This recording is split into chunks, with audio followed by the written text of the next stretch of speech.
જય માતાજી મિત્રો, આપનું સ્વાગત છે છત્તીવાડી અતુલ ફાર્મર અને જરૂર સાંભળજો. જય જવાન જય કિસાન. અમારી ચેનલને સબસ્ક્રાઈબ કરી દેજો. ચોમાસા બ્રેક અને વાવણીના રાઉન્ડ અંગે ખાસ માહિતી. નમસ્કાર મિત્રો, વેધર ઇન્ફોર્મેશનમાં આપનું સ્વાગત છે અને હું છું ખેતીવાડી અતુલ ફાર્મર. ખાસ કરીને આજના વિડીયોમાં આપણે માહિતી આપવાની છે કે નૈઋત્યનું ચોમાસું મહારાષ્ટ્રમાં રોકાઈ ગયું છે અને મોન્સૂન બ્રેક કન્ડિશનનું નિર્માણ થયું છે. હવે આ ચોમાસું ફરીથી ક્યારે સક્રિય થશે તેની સંપૂર્ણ માહિતી આ મુજબ છે. મહારાષ્ટ્રમાં ચોમાસું કેમ અટક્યું? અમે ઘણા સમયથી અનુમાન આપતા હતા કે ચોમાસું ઝડપથી આગળ વધીને મહારાષ્ટ્રમાં બ્રેક લેશે. બરાબર એ જ મુજબ સ્થિતિ જોવા મળી છે.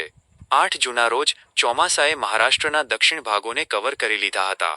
આજે 11 જૂન 2026 થઈ છે, એટલે કે છેલ્લા 4 દિવસથી ચોમાસું 1 ઇંચ પણ આગળ વધ્યું નથી અને ત્યાં જ નિષ્ક્રિય થઈને રોકાઈ ગયું છે. સામાન્ય રીતે મોન્સૂન બ્રેક 8મી 17 દિવસ ચાલતો હોય છે, પણ આ વર્ષે એક નવો રેકોર્ડ બનશે કે ચોમાસું બહુ ઓછા દિવસ રોકાઈને ફરી સક્રિય થશે. આગામી 48 કલાકની સ્થિતિ 12 થી 13 જૂન. આગામી 48 કલાકમાં ચોમાસું ધીમે ધીમે સક્રિય થશે. 12 જૂન આવતીકાલે અથવા 13 જૂનથી ચોમાસું આગળ વધવાનું ચાલુ થાય તેવી પૂરી શક્યતા છે.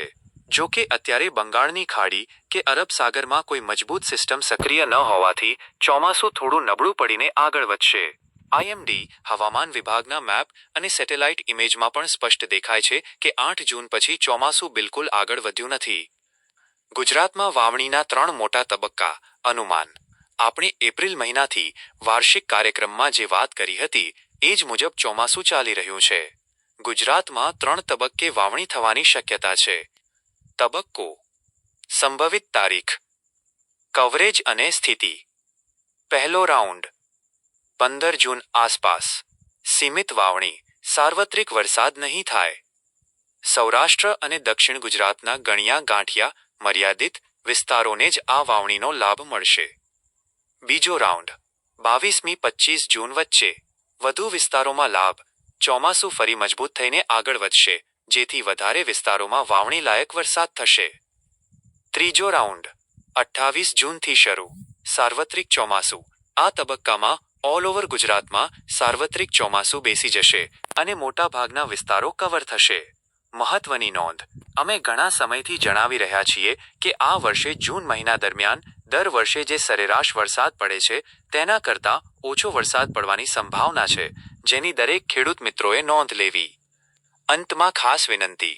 નૈઋત્યના ચોમાસા અંગેની આ મોટી અને અગત્યની અપડેટ હતી જે તમારા સુધી પહોંચાડી છે.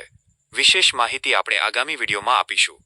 જો તમને આ માહિતી ઉપયોગી લાગી હોય તો વિડીયોને લાઇક આપીને દરેક ગ્રુપમાં શેર કરી દેજો.